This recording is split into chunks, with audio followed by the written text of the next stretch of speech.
I opened our mail and found a mortgage bill. For a house I didn't recognize. My husband insisted it was a clerical error. I drove to the address and knocked. A woman holding a baby opened the door. "Oh," she said. "You must be his sister." My world went black. I don't even know how to start this because my hands are shaking as I type. My whole life just fell apart, and I feel like I'm standing in the middle of a disaster I never saw coming. I never thought something like this would happen to me. It started 3 days ago. I was going through our mail like I always do. Bills, a few junk ads, some bank statements. Then, I saw it, a mortgage bill from a bank I didn't recognize. That was weird enough, but what really made my stomach drop was the address. It wasn't ours. At first, I thought maybe it was junk mail, something meant for the previous owners of our house or even a neighbor. But when I looked at the name, it was my husband's. His full name, clear as day, attached to a house I had never heard of. My first instinct was to stay calm. There had to be a logical explanation. Maybe it was an old mistake from before we got together. Maybe someone else had used his information. I didn't want to assume the worst. I waited until he got home from work and casually brought it up. I watched his face carefully, expecting confusion. Instead, his whole body stiffened.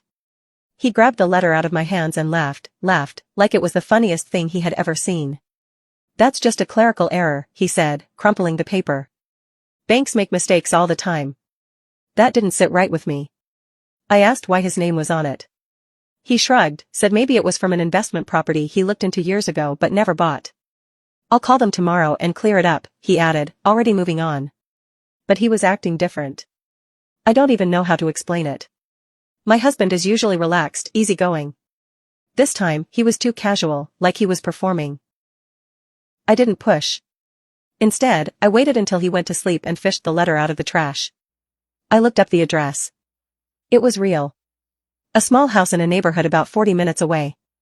I should have stopped there. I should have just asked him again. But something deep in my gut told me not to. I couldn't let it go. The next morning, I called in sick to work. I got in my car and drove to the address. I don't know what I was expecting. Maybe an empty house. Maybe a rental with strangers inside. Maybe even a legitimate explanation that would make me feel like an idiot. What I wasn't expecting was for a woman to open the door, holding a baby. She looked like she had just woken up. Hair messy, wearing an oversized t-shirt. When she saw me, her eyes went wide. "Oh," she said, shifting the baby on her hip. "You must be his sister." I felt my whole body go cold. I couldn't speak. I just stood there, staring at her, at the house, at the baby in her arms. She looked uncomfortable, but she tried to smile. "He didn't tell me you were coming. He's at work." I don't even know how long I stood there. It felt like my brain shut off. I finally managed to swallow and say, "Who do you think I am?" Now she looked confused. "His sister," she repeated, like maybe I hadn't heard her the first time. Then she hesitated. "Wait, who are you?" I wanted to run. I wanted to wake up from whatever nightmare I had just stepped into. But instead, I took a deep breath and asked the question that would shatter my entire life. "You mean your husband, right?" Her expression shifted. It was subtle, but I saw it, the flicker of doubt, of fear. She didn't answer right away. The baby started fussing, and she gently bounced him in her arms before speaking again. "We're not married," she said slowly. "But, we've been together for 6 years." I felt like the world tilted sideways. My vision blurred, and I had to put a hand against the doorframe to keep from falling over. 6 years. I'd been married to my husband for 8. My stomach turned. I thought I might throw up right there on her porch. She must have noticed something was wrong because she took a step back. "Are you okay?" she asked, holding the baby closer. I couldn't even answer. I just turned and walked away. I don't remember getting into my car. I don't remember driving home. It's all a blur of static and nausea. When I got back, I sat in my driveway, staring at our house. The life I thought I had. The man I thought I knew. I checked my phone. No calls. No texts from him. He had no idea what I had just found out. My hands were shaking as I unlocked the door and stepped inside. I had no plan. No idea what to do next. But I knew one thing for sure. Everything I believed about my marriage was a lie. I sat on the couch, staring at nothing. The walls felt too tight around me, the air too heavy. I couldn't breathe right. My hands were still shaking, my heart pounding so hard I could hear it in my ears. 6 years. That woman, whoever she was, had been with my husband for 6 years. I looked down at my wedding ring. My fingers felt cold, like the metal was sucking the warmth from my skin. I needed answers. My husband wasn't home yet, and for the first time in our marriage, I was glad. I needed time to think. My mind was racing, my stomach twisting into knots. I grabbed my phone and pulled up his name. My thumb hovered over the call button. What would I even say? Hey, remember that house you said was a clerical error? I just met your other family. I dropped the phone onto the coffee table and stood up. I couldn't sit still. I paced the living room, rubbing my arms, trying to stop the shaking. I kept replaying the woman's words in my head. You must be his sister. I clenched my jaw. How many lies had he told her? And then, another thought hit me. Does she even know about me? I rushed upstairs, straight to our bedroom. My husband wasn't one to leave things lying around, but I knew his habits. I yanked open his nightstand drawer, rifling through old receipts, spare change, a couple of business cards. Nothing. I moved to his closet. I had never really paid attention before, but now I was looking at everything differently. I ran my fingers along his suit jackets, his dress shirts. I checked the pockets. Empty. I searched the top shelves, then crouched down to pull out the shoeboxes lined up on the floor. One of them was heavier than the rest. I lifted the lid, and my stomach dropped. A second phone. I stared at it for a long moment, my pulse hammering. Slowly, I reached for it, my fingers barely working. The screen was dark. I pressed the power button. It was locked. I took a deep breath and set it aside. I wasn't done looking. I reached behind his shirts and found a small black duffel bag. My hands felt numb as I unzipped it. Inside was a stack of papers. Some of them were receipts. Expensive dinners, hotel stays, none of which I had ever been a part of. Some were airline tickets. Trips he had never mentioned. And then there were the bank statements. He had another account. One I had never seen before. Thousands of dollars moving in and out every month. I flipped through them, my breath coming in short gasps. The deposits, the withdrawals, the transactions, they weren't for our life. They were for hers. I forced myself to stay calm. Think. I grabbed the second phone again. My husband was predictable. He wasn't the type to use different passwords for everything. I tried the one he used for his email. No luck. I tried the code for our home alarm system. Still nothing. Then I tried my birthday. The screen unlocked. I nearly dropped it. My heart slammed against my ribs as I scrolled through his texts. Dozens of messages. From her. Alyssa. That was her name. There were pictures, too. Her. The baby. The two of them together. Him holding the baby. Smiling. There were messages from just a few hours ago. Love you. Can't wait to see you tonight. Did you tell her yet? My blood turned to ice. Tell who what? The room tilted. I sat down hard on the floor, gripping the phone. I had to be dreaming. I went back further in their messages, scanning through months of conversations. And then, I saw it. He had planned to leave me. Not in a distant, vague way. Soon. One text stood out. I just need to get everything in place. I don't want her making things hard for me. She's not good with change.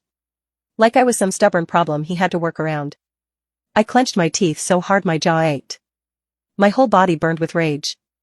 This wasn't just cheating. This was an entirely separate life. The phone slipped from my fingers. My hands curled into fists. And then, I heard the front door open. My husband was home. The sound of the front door closing sent a jolt through my body. My mind was still spinning from everything I had just uncovered, and now, he was home. I barely had time to think. I shoved the phone back into the duffel bag, zipped it up, and slid it under the bed. My heart pounded so hard I could feel it in my throat. My hands were ice cold. His footsteps were coming up the stairs. I forced myself to move. I grabbed a sweater from the chair and tossed it over the open nightstand drawer, then sat on the edge of the bed, trying to look normal. The bedroom door creaked open. There you are, he said. His voice was the same as always, casual, warm. A lie. I looked up at him. He was standing in the doorway, loosening his tie, a small smile on his face. He had no idea. I forced my lips into a weak smile. Hey. My voice didn't sound like mine. He frowned. You okay? No. I am not okay. Yeah, I said, standing up. I had to get out of this room before I did something I couldn't take back. Just a long day. I moved past him, but he caught my wrist, stopping me. For a second, I thought he knew. That he could feel my pulse racing under his fingers. That he could see the cracks forming in the life he had built on top of a lie. His eyes searched mine. Then he sighed and pulled me into a hug. A hug. Like he was a good husband coming home after work, happy to see his wife. I felt sick. I stayed stiff in his arms, barely breathing. My head was against his chest, and I could smell his cologne, feel the steady beat of his heart, like he wasn't hiding a thing. His lips brushed against my hair. I missed you, he murmured. I wanted to scream. Instead, I pulled back and forced a tired smile. I'm gonna take a shower. He nodded. I'll start dinner. I barely made it into the bathroom before my legs gave out. I locked the door, sat on the edge of the tub, and pressed my hands to my face. I needed to think. I had his second phone. I had proof. I knew where she lived. But what I didn't know, what exactly was he waiting for? Did you tell her yet? Tell me what? My stomach twisted. What if he was planning something worse than just leaving? I couldn't stay here. Not tonight. I turned on the shower just to make noise, then grabbed my real phone and typed out a message. Hey. Are you home? It was for my sister. The only person I could trust. She replied instantly. Yeah, what's up? I hesitated. What could I even say? Can I come over? Of course. You okay? I'll explain when I get there. I put my phone down and tried to breathe. I would go to her place. Figure out my next move. But just as I stood up, something caught my eye, a shadow under the door. He was standing there. I froze, my pulse pounding in my ears. Was he listening? The shadow didn't move. Seconds stretched into eternity. And then, just as I was about to say something, it disappeared. A moment later, I heard his footsteps moving down the stairs. I let out a shaky breath. He knew something was off. I had to leave, now. I knew I had to leave. I didn't know how much he suspected, but I couldn't take the risk. I turned off the shower, dried off quickly, and threw on some clothes. My heart was hammering as I grabbed my purse and quietly opened the bathroom door. The house was quiet, too quiet. I peeked down the stairs. He wasn't in the living room. The kitchen light was on, but I didn't hear him cooking. Something was wrong. I forced myself to walk down, keeping my breathing steady. And then, I saw him. He was standing in the middle of the kitchen, holding the second phone. The duffel bag was open on the counter, my discovery laid out in plain sight. Cold fear shot through me. His eyes met mine. For a long moment, neither of us spoke. Then, he let out a short laugh, shaking his head. You just couldn't leave it alone, could you? I swallowed, trying to keep my voice steady. You lied to me. He sighed, rubbing a hand over his face. I was going to tell you. I let out a bitter laugh. When? After you moved in with her? After you emptied our bank account? My voice was shaking with fury now. You were planning to leave me. You were waiting for the right time. What were you waiting for? His face hardened. I didn't want to hurt you. I stared at him, barely believing what I was hearing. You didn't want to hurt me? You have another family. You have a child. Do you even know what you've done? He sighed, shaking his head. It's not that simple. I took a step closer, my hands curling into fists. It is. You cheated. You lied. You've been living two lives, and you were going to throw me away like I was nothing. His jaw tightened. I was going to do this the right way. I scoffed. The right way? There is no right way to betray someone. Were you going to sit me down at the dinner table one night and just let me know you had a whole other life I never knew about? He didn't answer. Something inside me snapped. Was I supposed to just accept it? Move on quietly? Let you go play house with her while I disappear? His expression darkened. I never wanted this to get ugly. Ugly? I repeated, my voice rising. You don't get to decide that. You stole years from me. You let me believe we had a future, that we were building something together. His hands clenched at his sides. What do you want me to say? I felt like I was on fire. I want the truth. His eyes flashed. Fine. He threw the phone onto the counter. Yes. I was going to leave. I love her. I love our son. But I didn't want to leave you with nothing. I staggered back. Love. I had been expecting more lies, more excuses. But hearing him say that? It was like a knife to the gut. He didn't look sorry. He looked relieved. Like he had finally dropped the act. I shook my head, tears burning in my eyes. You could have told me. You could have been honest. Instead, you let me live in a lie while you played happy family with her. His mouth pressed into a tight line. I thought I could keep everything balanced. I let out a breathless, disbelieving laugh. Balanced? You're not some tragic man torn between two women. You're just a coward who wanted to have it all. Something flickered across his face. You don't understand. I understand perfectly, I shot back. You're selfish. You wanted me to be your backup plan. And the second she pushed you to tell me, I threw air quotes at him, you were looking for the cleanest way out. He exhaled slowly, rubbing his temples. I never wanted to hurt you. I took a shaky breath. Well, you did. A long silence stretched between us. Then, he asked, what now? I let out a hollow laugh. You tell me. You already made your decision. His expression was unreadable.